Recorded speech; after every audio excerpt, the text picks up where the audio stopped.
I'm Phillip M. Bailey, host of States of America with USA Today. Welcome to our coverage of the vice presidential debate of the 2020 general election.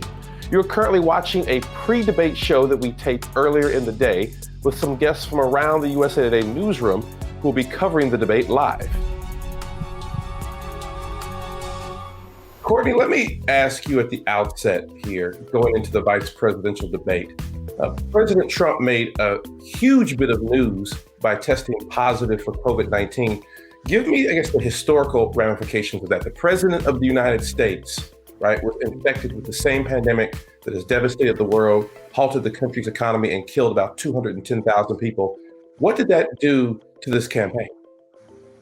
Well, I think it poses a huge challenge for the president and his campaign. They have spent majority of the last 6 months really trying to move the narrative, the narrative on from the pandemic, talk about really anything but the coronavirus. And the fact that the president has tested positive, there is a current outbreak at the White House. Several aides have tested positive in recent days since his diagnosis, really puts the coronavirus front and center, in this election. And I think, especially, raises questions about the president's leadership on the pandemic, and as well as the vice president, considering he is the head of the coronavirus task force. Right. So, Democrats, have seized on this messaging, saying if the president can't protect himself, how can he protect you and your family? And so this is a big moment. We've already seen the Trump campaign try to reshape the messaging on that and say, well, this president has, struggled with coronavirus. Joe Biden hasn't, and therefore, he's more qualified. Yeah, I saw that. The spin from the White House being that the president, now that he's been diagnosed or caught COVID-19, he's more relatable to Americans who've had the disease. What is the status of the president's health? I mean, was he on oxygen at any point? Has that been confirmed? What's his health now? Is he out of the forest as far as COVID-19 is concerned, the symptoms? What's his health status currently? Yeah, well, we heard from the president's medical team over the weekend. They were a bit evasive early on about whether he received supplemental oxygen. They did confirm on Sunday that he did have 2 incidents where his blood oxygen levels dropped, and he did receive supplemental oxygen. They did put him, as a result, on the steroid dexamethasone. And he has also finished up his 5-day course yesterday of the antiviral drug remdesivir. He's continuing to take that steroid. He was released from Walter Reed on Monday, just 3 days after he was admitted. And was he released on his own, or was he released on his own, Courtney, or did he make the decision, I'm leaving, or did his doctor say you can leave? How did that go down? Yeah, reporters really pressed his main physician, Dr. Sean Conley, and Dr. Conley said, no, we made this decision as a team. We decided that his condition is he's progressing well enough that he can go home and go back to the White House, where he'll have, 24/7 world-class care. They can replicate a hospital environment in the White House, and they had said, that's why they're comfortable sending him home. But Dr. Conley did say he's not out of the woods yet. A critical part of a coronavirus case is the first 7 to 10 days. And according to the timeline they have since given us, that would be Monday, October 12th. So he did say, we have to get to Monday to see if he's over the hump here. And that also comes right before his next presidential debate with Joe Biden on October 15th. The one bit of news that President Trump did make, Courtney, was that he announced he's pulling his aides and the White House out of the negotiations for a second round of stimulus for a relief package surrounding COVID-19. Number one, did that come as a surprise to you? And basically, the president announced that we're going to do this after I win the election, almost like sort of using a carrot to say, if I win the election, we can keep doing this, but if not, maybe we won't go forward with stimulus or relief package for COVID-19. Was that a bit of a surprise to you? And how did Senate Majority Leader Mitch McConnell and Speaker Nancy Pelosi, a Democrat, how did they respond to the president's sort of abrupt announcement via Twitter? Yeah, I mean, it's been a little bit of a political whiplash over the last day. The president has been tweeting nonstop. And then yesterday afternoon, as you mentioned, we saw a tweet from him abruptly announcing that he was abruptly, pulling out of negotiations over, stimulus bill, which is quite puzzling considering, the Trump campaign's main message going into this election has been the president's record on the economy. So you would think that he would want to continue talks and try and get some cash in the pockets of voters before Election Day. The president's tweet did send the markets into a frenzy. They dropped sharply right before close. And we know the president uses the markets as an indicator of how he's doing. So it was quite puzzling yesterday, but we did see him walk that back later on.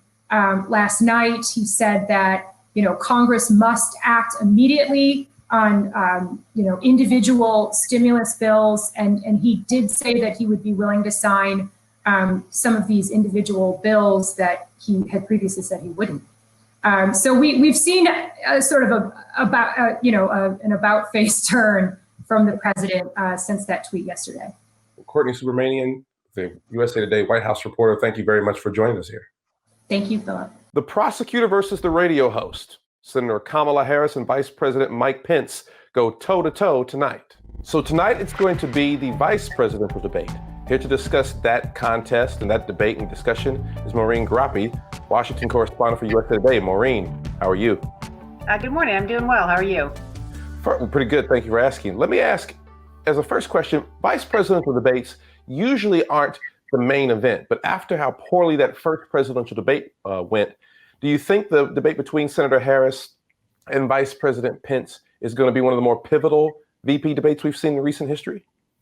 There's definitely that expectation. You're right that the first presidential debate quickly devolved into a slugfest, and a lot of voters didn't think like they got a good sense of the candidates. And a poll that was taken afterward showed that most people thought that Biden did better than Trump. So Vice President Pence has a heavy task ahead of him. He's got to try to put a win on the board for the Trump campaign, which is behind not just in the polling, but then, of course, they've had to deal with the president getting COVID and a lot of other issues.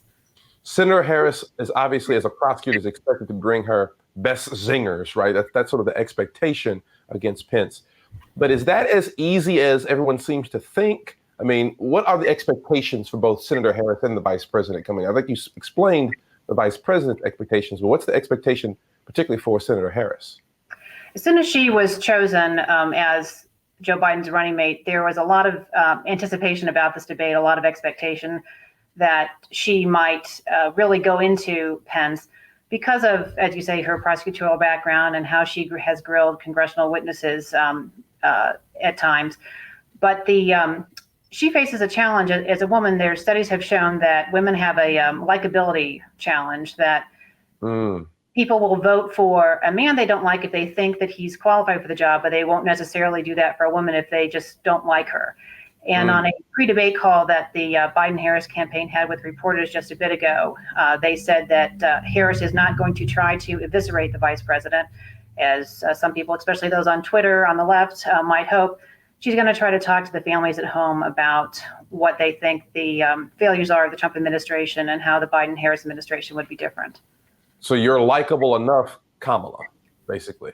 Right. Is Mike Pence underestimated as a debater? I mean, he has a background in radio, right? And because of President Trump and his sort of a bombastic leadership style, people sort of put the vice president in a corner, as all vice presidents usually are. But Mike Pence is no pushover, right? Exactly. Going into the vice presidential debate 4 years ago, the expectation seemed to be that Virginia Senator Tim Kaine would beat Pence, and the general consensus afterwards was that Pence had done the better job. Both of them were combative, but Pence seemed to be calmer in making his points, and he easily deflected a lot of the attacks that Tim Kaine tried to stick on Trump. Pence brings to this his many years of being a radio talk show host before he was elected to Congress. He described himself, that show, as Rush Limbaugh on decaf, and he's a conservative with a smile. So He knows how to deliver his points. He's good on talking points. He knows how to deliver his message with a smile, very smooth. He's the Trump administration's most disciplined campaigner. And he's also very good at pivoting away from a question that he doesn't want to answer. So that will be a task of Harris, but also a task of the moderator. The Harris campaign says they don't feel like that she should be the fact checker in this debate. They're hoping that some of that will be done by the moderator.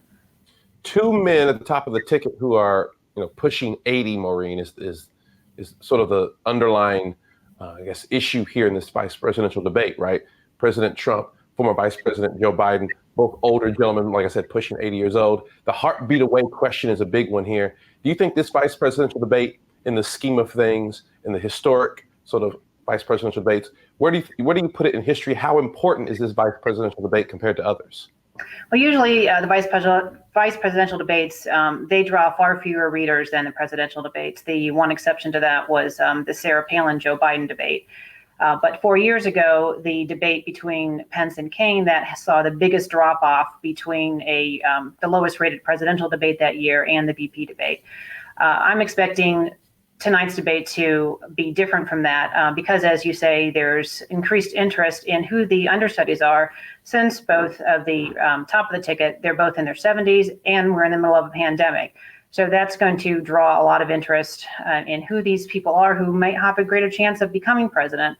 And then, of course, it's never too early to start talking about 4 years from now, and both Harris and Pence would likely be front runners or near the top for candidates in 2024. So that's something that they'll have to keep in mind as well as they're debating. That they have to do the best they can for their running mate, but they also have to preserve their own chances of running again in 4 years if that's what they want to do. Right. Certainly both of them will be the standard bearers for their respective parties if elected. Well, Maureen, thank you very much for joining us and giving us those insights on tonight's vice presidential debate. Thanks for having me. No problem. What about the moderator? Our very own Susan Page takes center stage at the vice presidential debate. So our very own Susan Page is going to be moderating tonight's vice presidential debate. Here to discuss is the editor-in-chief of USA Today, Nicole Carroll. Nicole, how are you? I'm great. How are you, Phillip? Very good. Let me ask you, how did this come about, right? I mean, this is the prime time. This is the NFL to have one of your own be asked to moderate a presidential or vice presidential debate. How did the commission approach USA Today and Susan in particular? Being a moderator for a debate isn't something you apply for or you lobby for. You're chosen for it. So the commission approached Susan Page and asked her if she would like to be the moderator for the vice presidential debate. And of course, she said yes. What's interesting is she's the first print reporter to be chosen as a solo moderator for a debate. And of course, we know that Susan is digital. We know she's on video. We know she's on broadcast. But in the print category, she's the first solo moderator. Explain to folks, what is going to be, do you think, you've worked with her, Susan's moderating style, how will it differ from Chris Wallace, differ from others? What do you expect and what should viewers of the vice presidential debate expect out of her moderating style tonight? Susan is an incredibly prepared moderator. Since the minute they approached her, we put her away from all of her other duties. We let her just go focus on this debate. And so she's been preparing for every scenario. As you know, that there are 9 topics, 10 minutes each, and she's preparing questions for each one of those. In addition to preparing the questions, I know they've been doing rehearsals about interruptions, about things that could be said or brought up by the candidate so that she can be completely prepared for any scenario. Again, in defense of Chris Wallace, who could be prepared for what happened last time, and he was doing his best. But I am sure Susan has watched that and is preparing for just about any scenario. Like I said, this is a big deal and a pivotal moment in our country to be moderating this vice presidential debate. What's something about Susan Page that maybe viewers don't know about her that could provide some insight? Because again, there are 3 people we focus on these debates, right, Nicole? It's the 2 candidates and often the moderator sort of gets thrown in there. What is something about her that people might not know from watching tonight? Susan is incredibly composed. She's unflappable. And because she's so meticulous, she's a reporter at heart. So she does her research. She does the background, and she's prepared with the facts. She's prepared with what people may say or what direction the conversation may go. So I think what's interesting about Susan is just how calm and poised and unflappable she is. And I think you'll see that tonight. Right. Well, I want you to stick around, boss lady. Stick around with us. We want to have one more conversation with you about fact checking and how that goes in these debates. So we're back here on a special episode of States of America ahead of the vice presidential debate between Vice President Mike Pence and Senator Kamala Harris, joined by Editor-in-Chief of USA Today, Nicole Carroll. Nicole, let me ask you, fact checking, how does this really work? I mean, the team that we have doing this sort of live in living color while the debate's going on, what's the importance of it? Give me the big macro picture. Why is it important to have fact checking of any sort in the middle of the debate like this? You know, there's a wave of misinformation rolling across this country. And I say all the time, our job is to spread truth. And we have learned that things can be said in the moment and people may not go back to check up on, was that true or not? So we wanted to provide it as a service in the moment. So when you see our fact checks tonight, as the candidates are speaking, on the bottom of the screen, you'll see fact checks, or what we like to say context checks, that, you know, it may not be a yes, this is right, or no, this is wrong, but it'll just give a little more context or a fuller picture to what they're discussing. Nicole, I want to ask you as a final question. In this era where, you know, we hear the term fake news a lot and terms like that, and we in the media and we as journalists are definitely under the microscope in what we do, is there a sort of sweaty moment here? I mean, I can't imagine, you know, sort of the pressure the fact check team is under while doing this live. Is there any sort of idea of where we go from here in terms of information we provide our readers or viewers and how they sort of digest it politically? Because like you said, there's always some sort of kernel in truth sometimes in some of these statements, but oftentimes it's the eye of the beholder, or, well, this is what I think no matter what you all say to me, what the media might print or broadcast. Has that been difficult to navigate in this era? What's interesting about how we're doing the fact checks is we've prepared 500 facts in advance. So just to not for you to worry that we're writing these on the fly, we have vetted and we have fact checked and we have created 500 facts that we suspect will come up during the debate. As we know, there are 9 topics, 10 minutes each. We have prepared 14 topics, again, with 500 checks. So no matter what happens in the debate, we are easily able to pull up a fact check that can be relevant to what is being discussed.